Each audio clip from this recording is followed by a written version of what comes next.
మీ అమ్మాయి ఫోటో ఇచ్చారుగా, త్వరలో మీ అమ్మాయి ఆచూకీ తెలుసుకుని మీకు ఇన్ఫార్మ్ చేస్తాను. ప్రేమించడం తప్ప, ప్రేమించినోడిని పెళ్లి చేసుకోవడం తప్ప. కానీ ఒకసారి మీ మమ్మీ గురించి కూడా ఆలోచించు. నువ్వు దూరం అయితే అస్సలు తట్టుకోలేదు.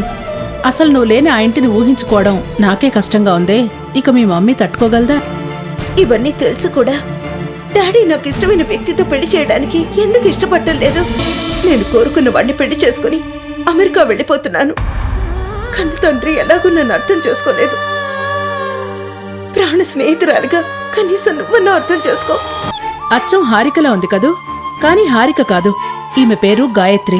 ఇప్పుడు నువ్వు ఏదైతే జరగాలని కోరుకుంటున్నావో ఆ భగవంతుడు అదే చేశాడమ్మా.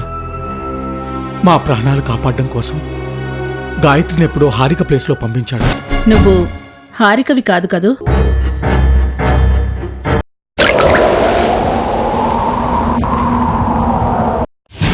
నేను హారికని కాదు, హారిక స్థానంలో ఉన్న గాయత్రిని. కానీ నేనెవరినో మోసం చేయాలని హారిక స్థానంలోకి రాలేదు. దయచేసి నన్ను ఒక దోషిలా చూడొద్దు.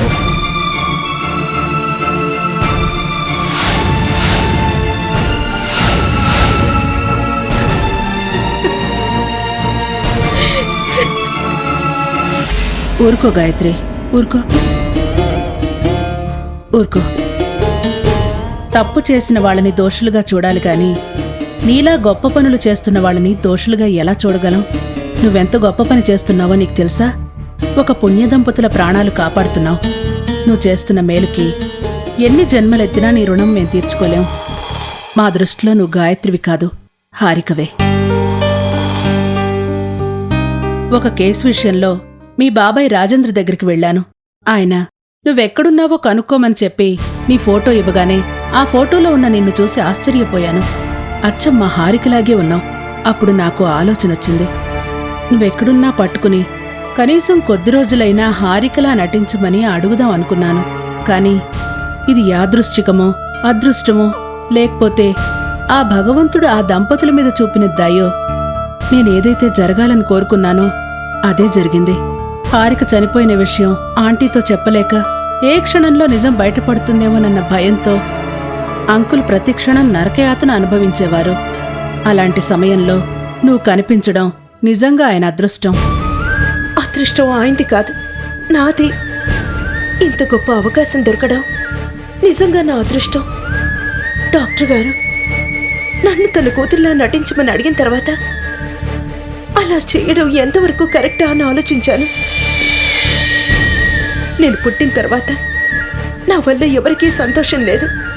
నన్ను కన్న తల్లిదండ్రులకి, నా తోడు పుట్టిన చెల్లెలికి, చివరికి నన్ను కట్టుకున్న వాడికి ఎవరికీ నా వల్ల సంతోషం లేదు. కానీ డాక్టర్ గారు తన కూతురు స్థానంలోకి రమ్మని నన్ను అడిగాక ఎవరికీ ఉపయోగపడను నేను చివరికి ఒక తల్లి జీవితంలో సంతోషం నింపడానికి ఉపయోగపడుతున్నందుకు చాలా సంతోషం వేసింది. అందుకే ఒప్పుకున్నాను. మీకు విషయం తెలుసా? నేను వాళ్ళ కూతురుగా రావడం వల్ల వాళ్ళకెంత మేలు జరిగిందో నాకు తెలియదు, కానీ నాకు మాత్రం చాలా గొప్ప మేలు జరిగింది. ఈ జీవితంలో ఇక ఏ ప్రేమాభిమానాలకైతే నోచుకొని అనుకున్నాను అవన్నీ మళ్ళీ నాకు దొరికాయి. మిమ్మల్ని పోలీస్ డ్రెస్లో చూడగానే మా బాబాయ్ నా కోసం మిమ్మల్ని పంపించారేమో, నేనెక్కడ ఈ తల్లిదండ్రుల ప్రేమకి దూరం కావాల్సి వస్తుందోనని చాలా భయవేసింది. నువ్వు వెళ్ళిపోతానంటే మేం భయపడాలి, కానీ ఇక్కడ్నుంచి వెళ్లాల్సొస్తుందంటేనే నువ్వు భయపడుతున్నావంటే అంకుల్ ఆంటీలతో నువ్వెంత బాగా కలిసిపోయావో అర్థమవుతోంది. నా ప్రాణ స్నేహితురాలు దూరమైనందుకు నేను చాలా బాధపడ్డాను. కానీ ఇప్పుడు అదే రూపాన్ని, మంచి మనసున్న నిన్ను ఆ భగవంతుడు మా మధ్య నిలిపినందుకు చాలా సంతోషంగా ఉంది. నువ్వేం భయపడాల్సిన అవసరం లేదు. ఇప్పుడు నేను నిన్ను కలిసినా మీ బాబాయ్ దృష్టిలో కలవనట్లే. నీ ఉనికిని ఎక్కడా బయట పెట్టను. సరే, నువ్వు మాకింతగా సహాయం చేస్తున్నావు కదా, నీ జీవితం గురించి నేను తెలుసుకోవచ్చా? అసలు మీ వాళ్ళందరికీ దూరంగా బతకాల్సిన పరిస్థితులు ఎందుకొచ్చాయి? ఈ పరిస్థితులన్నీ నా చేతులా నేను చేసుకున్న దానికి ప్రతిఫలాలు. ఒక దుర్మార్గుణ్ణి నమ్మి ఇల్లు వదిలొచ్చినందుకు తగిన శిక్షను అనుభవించాను. కన్న తల్లిదండ్రులు కాలం చేశారు. నమ్మి వచ్చినవాడు నన్ను కాదని నా ఆస్తికి ప్రాధాన్యం ఇచ్చాడు. వాడి దుర్మార్గానికి చివరికి నా కడుపులో ఉన్న బిడ్డని కూడా పోగొట్టుకున్నాను.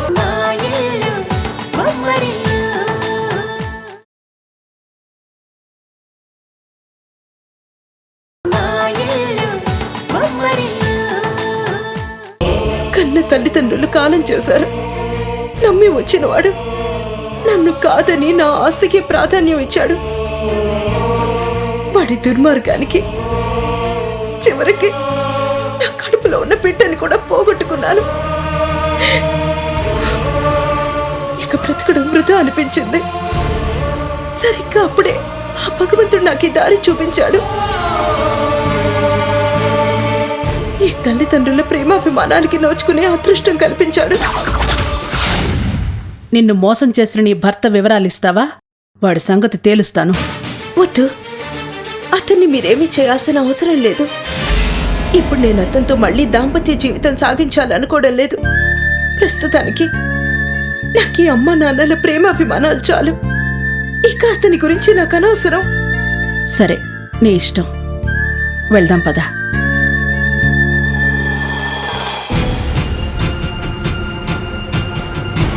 మీకు సిచ్యువేషన్ అర్థం కావట్లేదు. ప్రాజెక్ట్ వర్క్ ఒక్కరోజు డిలే అయ్యేసరికి ఎంత నష్టం వస్తుందో మీకు తెలుసా? అవసరం అనుకుంటే ఇంకో 4 రిసోర్సెస్ని రిక్రూట్ చేసుకోండి. అంతేకాని ప్రాజెక్ట్ వర్క్ మాత్రం డిలే కాకూడదు. అండర్స్టాండ్?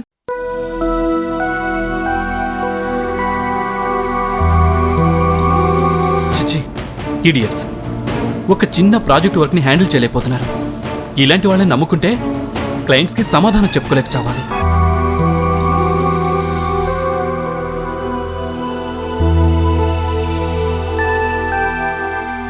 డాడీ, ఏంటి? Progress report daddy. మీ సిగ్నేచర్ కావాలి. అక్కడ పెట్టేళ్ళు, తర్వాత చేస్తాను. లేదు, ఇప్పుడే చేయాలి. చెప్తుంటే నీకు కాదు, అక్కడ పెట్టేళ్ళు. డాడీ, ఇప్పుడే చేయాలి.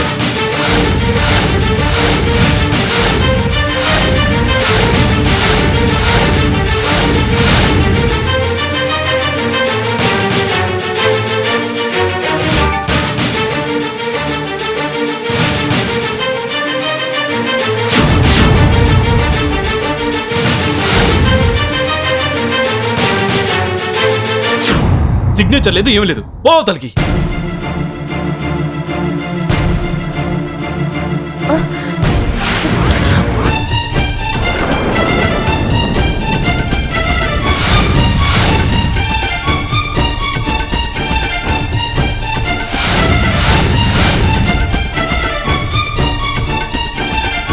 చిచ్చి, నాకున్న టెన్షన్స్తో నేను చస్తుంటే మధ్యలో దీని గోలొకటి.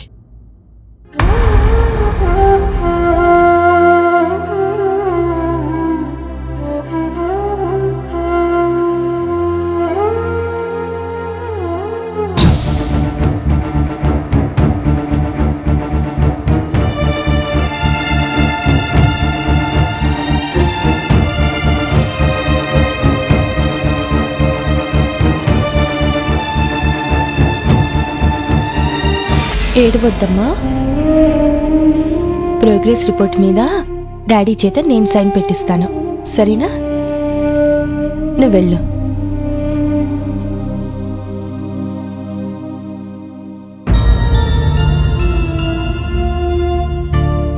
చూడండి, నేను మీ దగ్గర ఆశ్రయం పొందుతున్న దాన్ని కాబట్టి నాకు మీ దగ్గర మాట్లాడే ధైర్యం, హక్కు రెండూ లేవు. కానీ 2 రోజులుగా పాప పడుతున్న బాధ ఏంటో అర్థం చేసుకున్నాను కాబట్టి మీతో 2 మాటలు చెప్పాలనుకుంటున్నాను. ఈ వయసులో ఉండే పిల్లలకు తల్లి దగ్గర ఉండటం చాలా అవసరం. లేకపోతే కాస్తంత ప్రేమ చూపించినా ప్రతి ఆడదాన్ని అమ్మ అని పిలవాలనుకుంటారు. ఆంటీ, నిన్ను మమ్మీ అని పిలవచ్చా అని పాప అడిగినప్పుడు నాకెంత బాధ కలిగిందో మీకు తెలుసా? కన్న తండ్రిగా ఆ బాధ మీలో కలగలేదా? మీ పాపకి తల్లి అవసరం ఎంతుందో మీకు తెలియట్లేదా?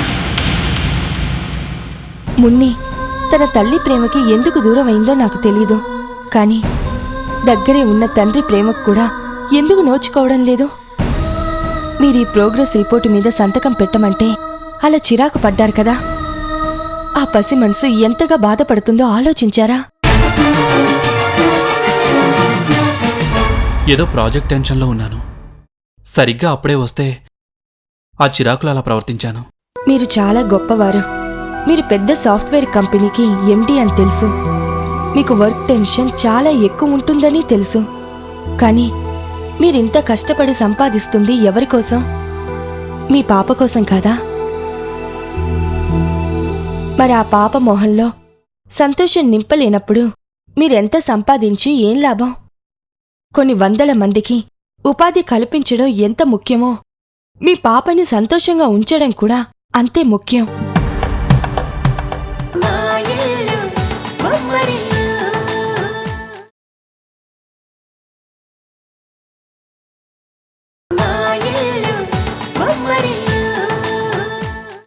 ఇంకో ముఖ్య విషయం, మీరు మనసులో బాధను చంపుకోవడానికి మందు తాగుతున్నారో లేకపోతే మందుకి బానిసై తాగుతున్నారో ఆ తాగేదేదో ఎవ్వరికి కనిపించకుండా 4 గోడల మధ్య కూర్చొని తాగండి. అంతేకాని ఇలా పాప ముందు మాత్రం తాగకండి. మిమ్మల్ని ఈ పరిస్థితిలో చూసి మీరంటే భయం కలుగుతుందే కానీ ప్రేమ కలగదు. Okay, I'm sorry. పాపతో అలా ప్రవర్తించకుండా ఉండాల్సింది.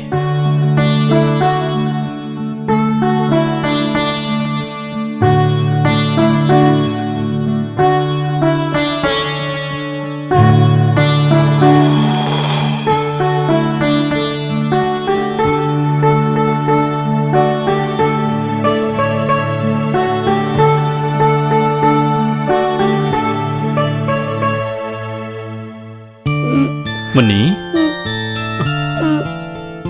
సారీ నాన్న. డాడీ తిట్టారని కోపం వచ్చిందా? లేనన్నా, నా బంగారు తల్లివి కదా. లే, ఇంకెప్పుడు తిట్టాను, సరేనా? ఇదేనా నీ ప్రోగ్రెస్ రిపోర్ట్? అబ్బో, చాలా ఎక్కువ మార్కులు వచ్చాయే. Very good.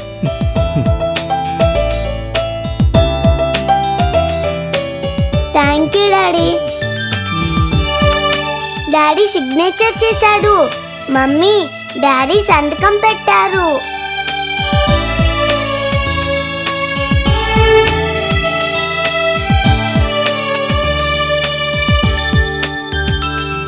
ఒక నిమిషం, మీరు చేయాల్సిన పని ఇంకోటుంది. మీరెప్పుడు పాపని డ్రైవర్తో స్కూల్ దగ్గర డ్రాప్ చేయిస్తూ ఉంటారు. కానీ పాపకి మమ్మీ కానీ డాడీ కానీ డ్రాప్ చేస్తే బాగుంటుందనిపిస్తుంది. మమ్మీలా రోజు నన్ను స్కూల్ దగ్గర డ్రాప్ చేయవా అని పాప నన్ను అడిగింది. రోజు పాపని నేను డ్రాప్ చేసుండేదాన్ని. కానీ ప్రస్తుతం బయటికి వెళ్ళలేని పరిస్థితి నాది. ఈ ఒక్కరోజుకి పాపని డ్రైవర్తో పంపించకుండా మీరే డ్రాప్ చేయండి. అప్పుడు పాప కళ్ళల్లోని ఆనందం స్వయంగా మీరే చూడండి. అప్పుడు కలిగే అనుభూతి అనుభవిస్తే తప్ప చెప్తే అర్థం కాదు. ఆ అనుభూతి ముందు మీరు సంపాదించే ఈ కోట్లు లక్షలు ఎందుకు పనికిరావు? ఆగండి.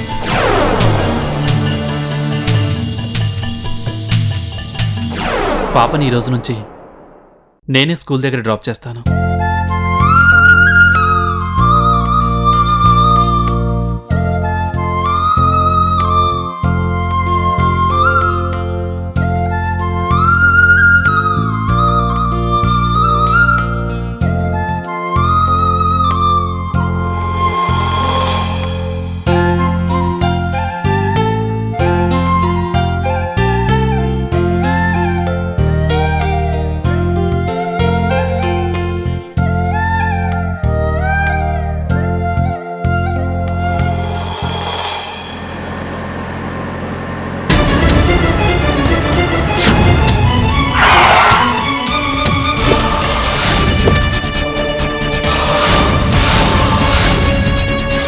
ఏయ్ తాగి డ్రైవ్ చేస్తున్నావా? కళ్ళు కనపడటం లేదు.